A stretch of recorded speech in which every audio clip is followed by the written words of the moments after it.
जैसा कि सदन के माननीय सदस्यों को ज्ञात होगा, प्रधानमंत्री माननीय श्री नरेंद्र मोदी जी की फरवरी 2025 में अमेरिका यात्रा के बाद से भारत और अमेरिका एक संतुलित और पारस्परिक रूप से लाभकारी द्विपक्षीय व्यापार समझौते का संपन्न करने के उद्देश्य से नियमित रूप से चर्चा करते रहे हैं।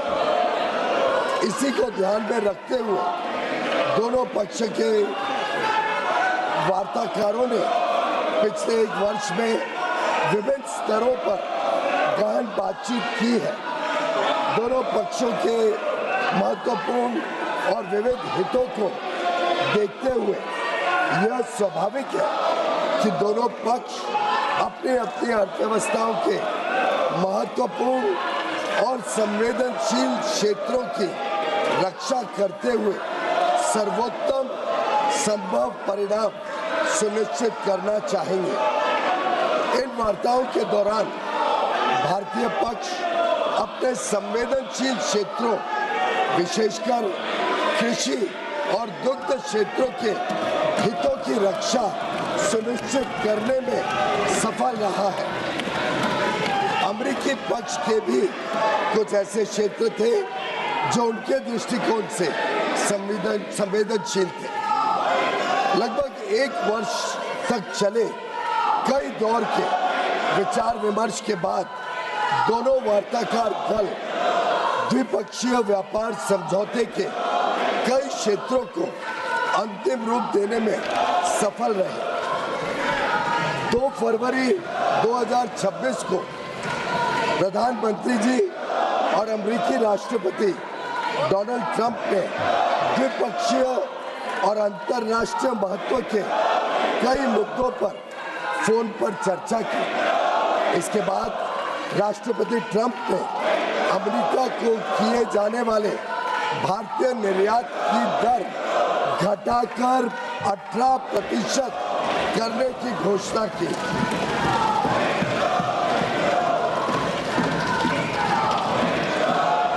मैं इस बात पर जोर देना चाहता हूं कि यह अमेरिका द्वारा कई प्रतिस्पर्धी देशों पर लगाए गए टैरिफ से कम है, जिससे अमेरिकी बाजार में भारत की निर्यात प्रतिस्पर्धात्मकता में वृद्धि होगी।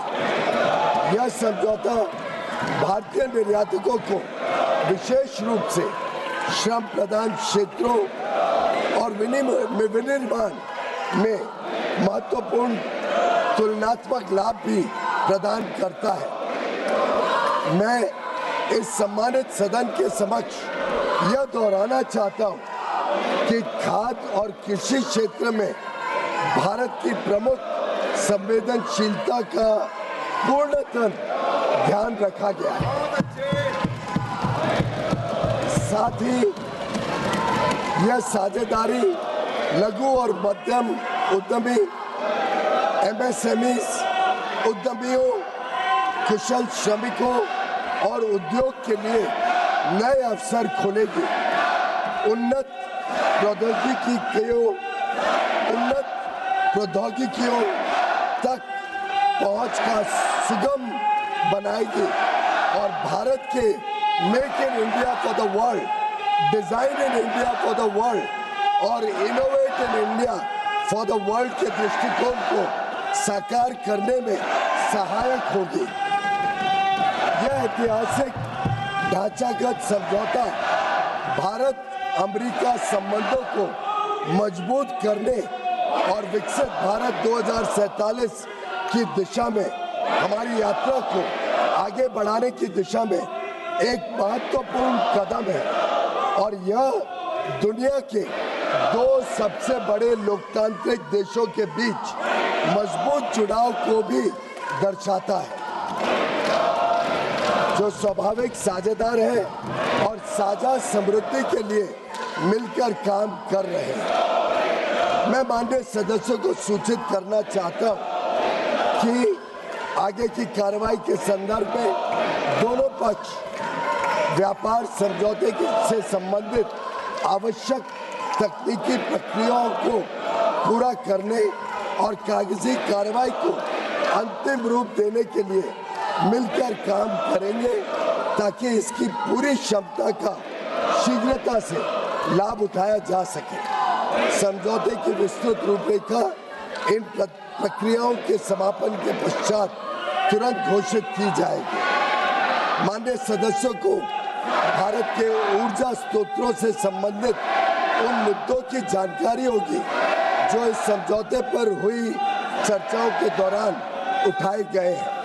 मैं स्पष्ट करना चाहता हूं, जैसा कि सरकार ने कई बार सार्वजनिक रूप से कहा है कि 140 करोड़ भारतीयों की ऊर्जा आवश्यकताओं की सुरक्षा सुनिश्चित करना सरकार की सर्वोत्तम प्राथमिकता है। वस्तुनिष्ठ बाजार स्थितियों और बदलते अंतर्राष्ट्रीय परिदृश्यों के अनुरूप ऊर्जा स्रोतों में विविधता लाना हमारी इस कार्यनीति का मूल आधार है।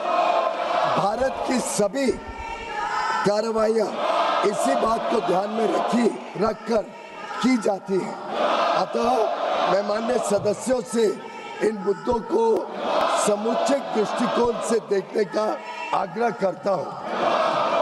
दोनों देशों के बीच भावी व्यापार अवसरों के संदर्भ में माननीय सदस्यगण इस बात को समझेंगे कि भारत और अमेरिका काफी हद तक एक दूसरे की पूरक अर्थव्यवस्थाएं हैं। जैसे जैसे भारत विकसित भारत के पथ पर अग्रसर हो रहा है, हमें ऊर्जा, विमानन, डेटा केंद्र, परमाणु ऊर्जा आदि सहित कई क्षेत्रों में अपनी क्षमताओं को बढ़ाने की आवश्यकता होगी।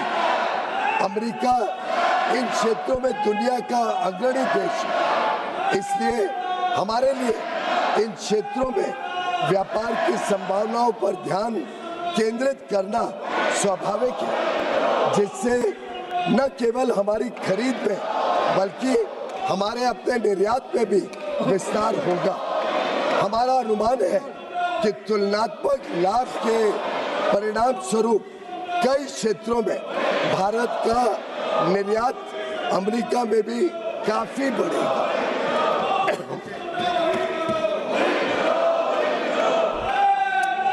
विश्व की सबसे बड़ी अर्थव्यवस्था के साथ यह ढांचागत समझौता जो आने वाले वर्षों में वैश्विक विकास और नवाचार को गति प्रदान करेगा, भारत की जनता एवं राष्ट्र के व्यापक हित में है और देश को बहुत लाभ देगा। यह विकसित भारत और आत्मनिर्भर भारत दोनों को सशक्त बनाता है। हम अपने देश के लिए माननीय प्रधानमंत्री जी के इस दृष्टिकोण को साकार करने की दिशा में निरंतर कार्य करते रहेंगे। धन्यवाद महोदय।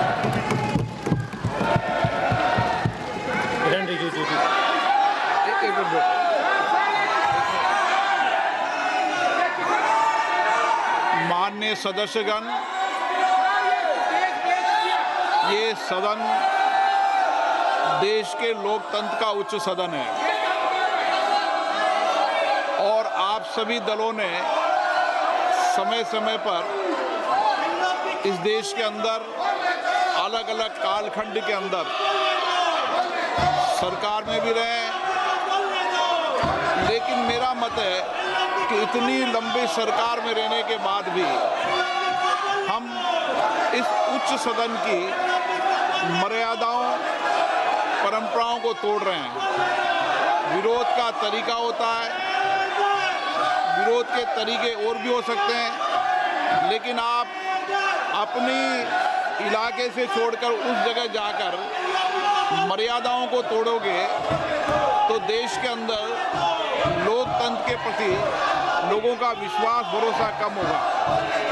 आप सब चुनकर आते हैं, सदन के अंदर, सदन के बाहर विरोध का तरीका होता है, लेकिन हम इतने वरिष्ठ नेता आप हैं आपने शासन किया है, लेकिन नहीं बोलने देंगे वो नियम प्रक्रिया से चलता है। लेकिन आप मर्यादा तोड़ेंगे, उचित है क्या? आप इधर से उधर जाकर आपके सदस्य इधर से उधर जाएंगे, ये उचित है क्या? यही मर्यादा बनाना चाहते हैं क्या आप? आपने इतने साल के शासन करने के बाद आपने यही परंपराएं लागू किए।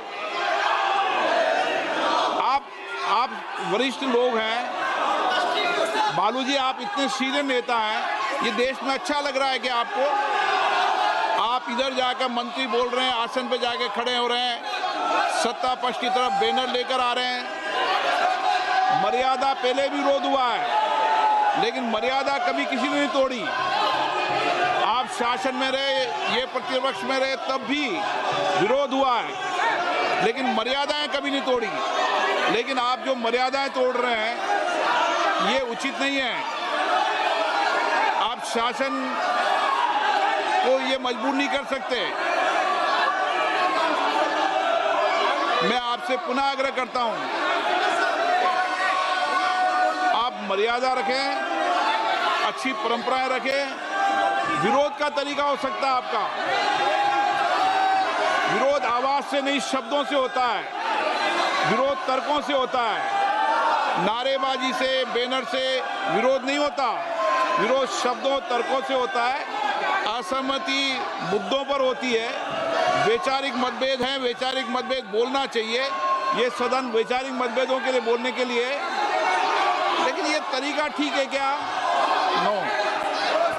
अगर आप यही तरीका अपनाना चाहते हैं तो अपनाएं। मेरा एज अध्यक्ष के नाते आपसे आग्रह रहता है, सदन से आग्रह रहता है कि सत्ता पक्ष हो चाहे प्रतिपक्ष हो, सदन की मर्यादाओं, परंपराओं को बना के रखें। ये सभागृह आपका है, आप इस सभागृह का जितना अपमान करेंगे, देश आपको देखेगा। और आप इस सभागृह की प्रतिष्ठा को गिराने का कृत्य कर रहे हैं।